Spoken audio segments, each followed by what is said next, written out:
नमस्कार, मैं हूं ललन सर। आप हैं पैनिंट institute target one day exam में। अगर आप देश के किसी भी कोने में हैं, किसी भी एग्जामिनेशन की तैयारी कर रहे हैं, जनरल कंपटीशन की तैयारी कर रहे हैं, चाहे वह एसएससी हो, रेलवे हो, बैंकिंग हो, पीसीएस के एग्जामिनेशन हो या फिर अन्य एग्जामिनेशन हो, आप सही जगह पर सही स्थान पे हैं।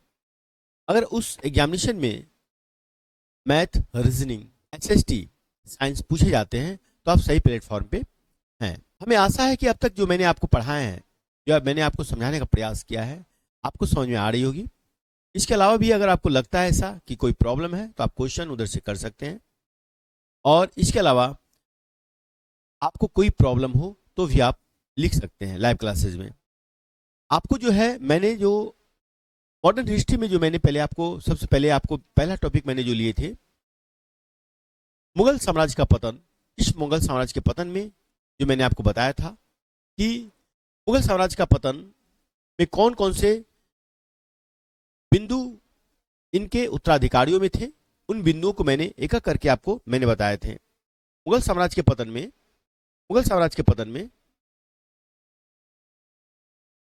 मुगल साम्राज्य के पतन में कल मैंने मुगल साम्राज्य के बारे में बताए थे कि कल मुगल साम्राज्य में कौन कौन से सम्राट हुए, और इसके बाद मुगल साम्राज्य के पतन औरंगजेब की मृत्यु के बाद से प्रारंभ होते हैं। तो औरंगजेब की मृत्यु के बाद जो इनके उत्तराधिकारी हुए, और इनके उत्तराधिकारियों में वह शक्ति नहीं थी कि मुगल साम्राज्य को फिर से संभाल सके, गिरते हुए मुगल साम्राज्य को फिर एक अस्थाई स्पेस प्रदान कर सके। उनमें से थे बहादुर शाह प्रथम। औरंगजेब की मृत्यु के बाद, औरंगजेब की मृत्यु हम लोग जानते हैं कि औरंगजेब की मृत्यु कब हुई थी। औरंगजेब की मृत्यु कब हुई थी, हम लोग पता है कि औरंगजेब की मृत्यु कब हुई थी। औरंगजेब का शासनकाल, औरंगजेब की मृत्यु जो है, औरंगजेब का मृत्यु कब हुआ था? 1707 में। इसके बाद इनका जो पतन हो गया था, इनकी मृत्यु के बाद इनका बेटा, मतलब इनका उत्तराधिकारी कौन हुआ?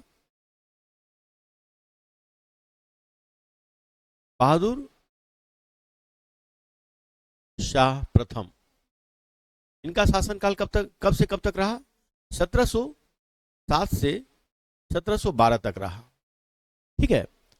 अब जो है, इसके बाद आया आपका कौन? इसके बाद आया जहांदार शाह। इसका शासनकाल कब से कब तक रहा? 1712 से 1700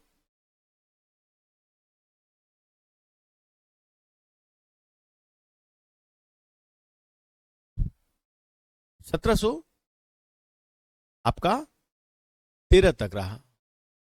उसके बाद जहांदार शाह के बाद कौन आया? ये सब मैंने कल आपको बता दिया इनके बारे में। जहांदार शाह के बाद कब आया? फिर जहांदार शाह के बाद आया आपका फर्रुखशियर।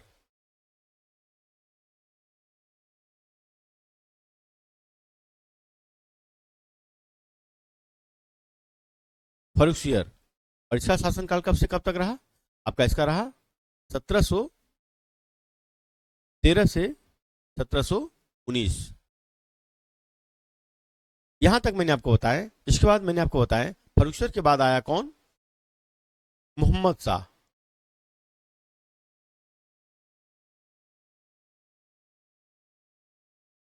इनका शासनकाल रहा 1719 से लेकर 1748 तक।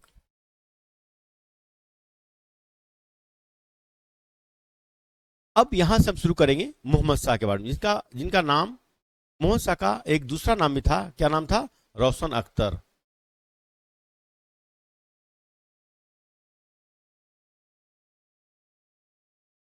इसका एक दूसरा नाम क्या था? रोशन अख्तर। ये क्वेश्चन बराबर आते हैं एग्जाम में, ये आपको ध्यान देना पड़ेगा। ये क्वेश्चन क्या आते हैं एग्जाम में? आते हैं कि मोहम्मद शाह का उपनाम या मोहम्मद शाह का नाम क्या था? तो रोशन अख्तर था। ये आपको डेट मैंने इसलिए बता दी सीक्वेंस, कि आपको बाद में पता चले कि ये जो इनके उत्तराधिकारी हुए, औरंगजेब का जो उत्तराधिकारी हुआ, यह उत्तराधिकारी में राज्य को संभालने की शक्ति नहीं थी। इनके बाद रोशन अख्तर के बाद आता है आपका कौन? अहमद शाह।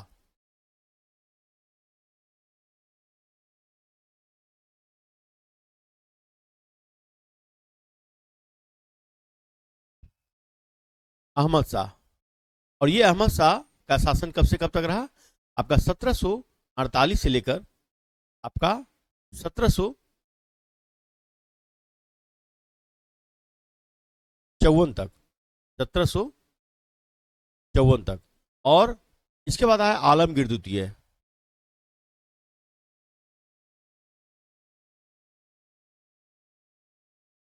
इसका शासनकाल कब रहा? 1754 से लेकर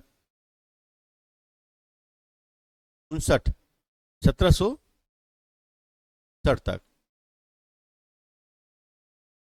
फिर 1759 से लेकर आया शाह आलम द्वितीय।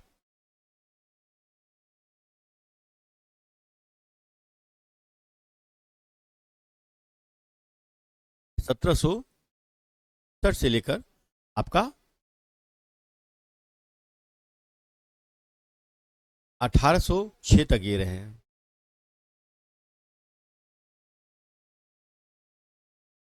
अब देखो, ये सीक्वेंस मैंने इसलिए आपको बताया, ये सीक्वेंस मैंने आपको इसलिए बताया कि आपको पता चले कि औरंगजेब की मृत्यु के बाद ये जो औरंगजेब थे, इनकी मृत्यु जो हो गई कब? 1707 में जो इनकी मृत्यु हो गई। इनके बाद देखो, इनके इनके इतने सारे उत्तराधिकारी हुए। बहादुर शाह प्रथम हुए, जहांदार शाह हुए, फारूक शेर हुए, मोहम्मद शाह हुए, अहमद शाह हुए, आलमगीर हुए, शाह आलम द्वितीय हुआ। ये सारे के सारे जो थे कमजोर इनके उत्तराधिकारी थे। अगर इनमें से एक भी उत्तराधिकारी अगर इनमें से लायक होता तो ये जो मुगल सम्राट था, ये जो मुगल साम्राज्य था, इस साम्राज्य को बचाया जा सकता था। लेकिन इनमें एक भी काबिलियत नहीं थी। और औरंगजेब अपने समय के सबसे विद्वान मुगल सम्राट का उत्तराधिकारी था। लेकिन इन्होंने गलती क्या की, ये मैं आगे आपको बताऊंगा इन्होंने क्या गलती की, जिसके कारण मुगल साम्राज्य का पतन प्रारंभ हो गया। इनके रहते हुए मुगल साम्राज्य का पतन प्रारंभ हो गया। और इनकी मृत्यु के बाद इनके उत्तराधिकारियों में, एक भी उत्तराधिकारियों में ऐसी क्षमता नहीं थी जो इनको फिर संभाल सके। और आपको पता चलता है कि शाह आलम द्वितीय जो बक्सर के युद्ध में पूरी तरह परास्त हो जाते हैं, है ना। और परास्त होने के बाद लगभग जो मुगल साम्राज्य था लगभग समाप्त सा माना जाता है। ठीक है ना। आपको इलाहाबाद की संधि हम बताएंगे, इलाहाबाद की प्रथम संधि इलाहाबाद की जो हुई थी उसमें शाह आलम द्वितीय ने क्या किया था, इनके साथ क्या किया गया, ये सब हम आपको बताएंगे। तो ये सारे जो थे बादशाह, आपका मुगल साम्राज्य का, तो ये सारे जो बादशाह थे, इन बादशाह में निकम्मापन, अयासीपन, विलासी प्रवृत्ति का, है ना, और दूरदर्शिता की कमी थी इनमें। ये महत्वाकांक्षी का कमी था, दब्बूपन था इनमें, है ना। इनमें वो सारी बुराइयां थी जो एक साम्राज्य को पतन करने के लिए होनी चाहिए, ये सारी बुराइयां इसमें दिख रही थी। इसीलिए औरंगजेब के बाद, औरंगजेब से हम कह सकते हैं, लेकिन औरंगजेब के बाद इनमें मुगल साम्राज्य को संभालने की शक्ति नहीं होने के कारण एक बहुत बड़ा कारण था कि इनके उत्तराधिकारियों की कमी, लापरवाही के कारण मुगल सम्राट जो पहले, जिससे पूरे जितने भी छोटे पोटे राज्य थे, जो एक ईर्ष्या का कारण बना हुआ था, है ना, यह मुगल साम्राज्य पतन की ओर जाता गया और पूरी तरह से समाप्त हो गया। तो इसमें हम कल तक जो बताए थे उसके बाद हम बताएंगे मोहम्मद शाह के बारे में। मोहम्मद शाह को पागल शासक भी कहा जाता था। मोहम्मद शाह अपने समय का, जबकि बहुत समय ये गद्दी पर रहा, 1719 से लेकर 1748 तक ये गद्दी पर रहा। अब देखिए, 1719 से लेकर 1748 तक ये गद्दी पर रहा, लेकिन एक पागल शासक के रूप में इसको इतिहास मानती है। कारण क्या था? कारण ये था कि एक इतिहासकार ने साफ साफ शब्दों में कहा कि मोहम्मद शाह जो था, है ना, ये इसमें नेतृत्व क्षमता की बहुत कमी थी, दब्बूपन था, विलासी प्रवृत्ति का था और कमजोर, कायर और डरपोक था ये। इसके कई उदाहरण देखने के लिए मिलते हैं। इसका सबसे बड़ी बात यह था कि जिस सैयद बंधु ने इनको गद्दी पर बिठाया था, उस सैयद बंधु को ये सम्राट होते हुए चाहते तो डायरेक्टली सामने से इसको, अगर इनको लगा कि सैयद बंधु कमजोर है, नहीं, सैयद बंधु अगर इनको लगा कि सैयद बंधु हमारे खिलाफ अगर जासूसी कर रहा है या हमारे लिए खतरा हो सकता है, तो अगर ये सशक्त शासक होते, अगर ये इनमें शक्ति होती, तो ये सैयद बंधु को सामने से कारागार में डाल सकते थे, उनकी मृत्यु कर सकते थे। लेकिन इन्होंने क्या किया, इन्होंने एक सामंत का सहायता लिया और उनके खिलाफ जासूसी करना प्रारंभ कर दिया, उनके खिलाफ, है ना, कूटनीति चलना प्रारंभ कर दिया, मतलब पीछे से इनडायरेक्टली। और वह सामंत, इनको सहायता करने वाले कौन थे? वह सामंत था आपका निजाम उल मुल्क, निजाम उल मुल्क। वह उस समय का एक ताकतवर सामंत था जिसका सहायता लेकर मोहम्मद शाह ने क्या किया, सैयद बंधु को सैयद बंधु को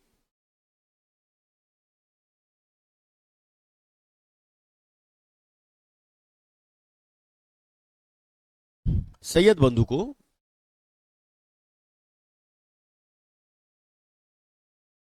मरवा दिया। मतलब अब्दुल्ला खां और सैयद अली खां को क्या किया, मरवा दिया। तो ये सबसे इसका कायरपन का निशानी था। एक इतिहास में इसके नाम से जो दर्ज हो गया कि मोहम्मद शाह कायर था, यह इसका कायरता को दिखाता है ना, कि डायरेक्टली इसको पनिश नहीं करके, अगर इनको डर था तो डायरेक्टली इनको पनिश नहीं करके इनडायरेक्टली निजाम उल मुल्क से पनिश करवाया और इनकी हत्या करवा दी।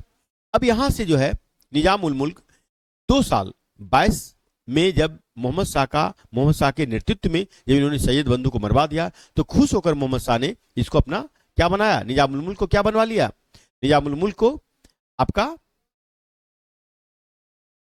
निजाम उल मुल्क को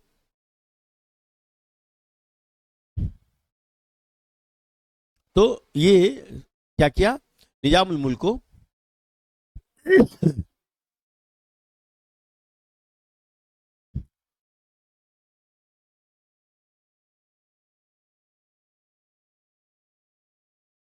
क्या किया, इसको बनाया दीवान, मतलब एडमिनिस्ट्रेशन विभाग का हेड बना दिया दीवान इसको, जो पद पहले किसके अंदर में था, अब्दुल्ला के अंदर में था।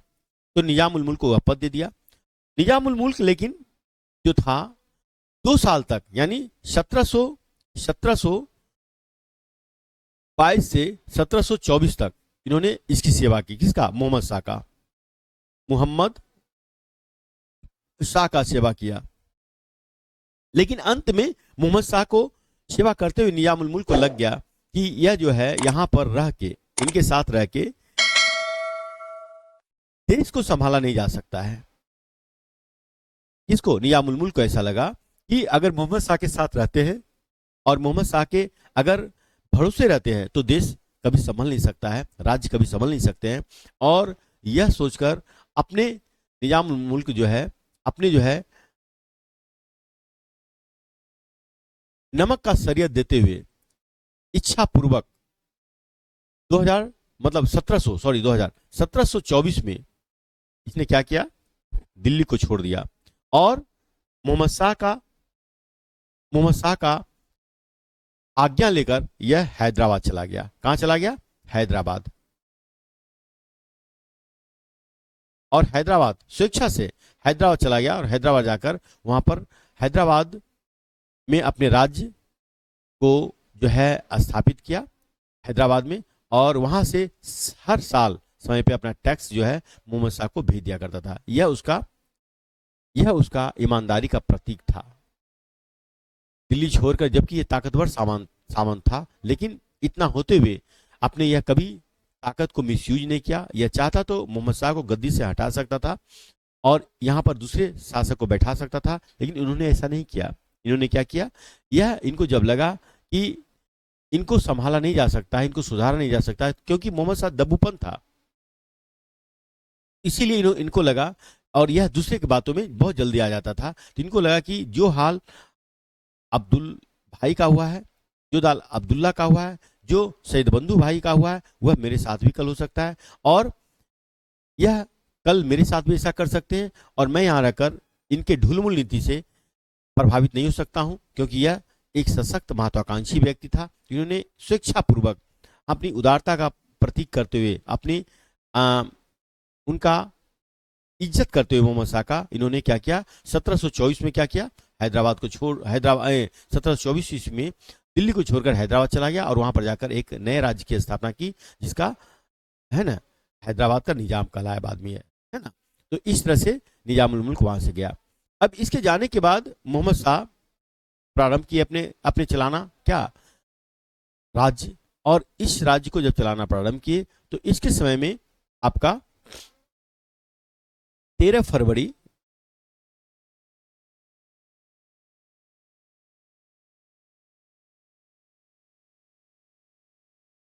डायरेक्ट लिखते हैं 1700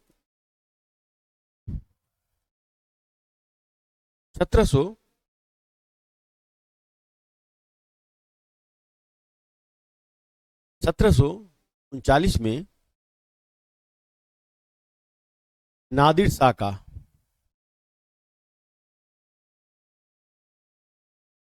जो कहां का रहने वाला था, का आक्रमण होता है, आक्रमण होता है दिल्ली पर। जो रहने वाला कहां का था, ये रहने वाले थे आपका फारस का, फारस का रहने वाला था। ये फारस आज का ईरान है, तो ये याद रखना। ये नादिर शाह का आक्रमण होता है दिल्ली पर 1739 ईस्वी में। नादिर शाह का आक्रमण होता है और यह फारस यानी ईरान का रहने वाला था। यह एक सशक्त शक्तिशाली सेनापति के रूप में उभरा फारस में, और भारत में यह आक्रमण करने का इसका पर्पस था कि अपने राज्य में जो इनका बहुत दिन से जो विद्रोह हो रहे थे, राज्यों का राजा का फेरबदल हो रहा था उनको, और अपने राज्य को आर्थिक स्थिति को संभालने के लिए उन्होंने भारत में सुन रखा था कि भारत आर्थिक दृष्टिकोण से बहुत ही वैभवपूर्ण है, संपूर्ण है ना यहाँ पर। और इसीलिए इन्होंने भारत पर आक्रमण किया। कहा जाता है कि नादिर शाह जब यहां से मोहम्मद शाह के समय में यहां पर आक्रमण किया तो डर के माने मोहम्मद शाह गद्दी छोड़कर भाग गए।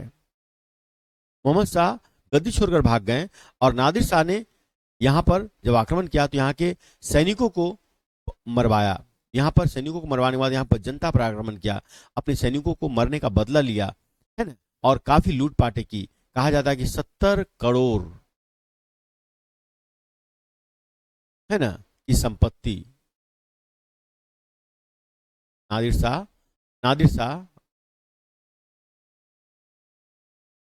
लेकर गया था।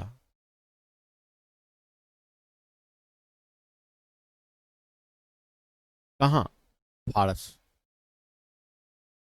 तो ये 70 करोड़ की संपत्ति नादिर शाह फारस लेकर गया था।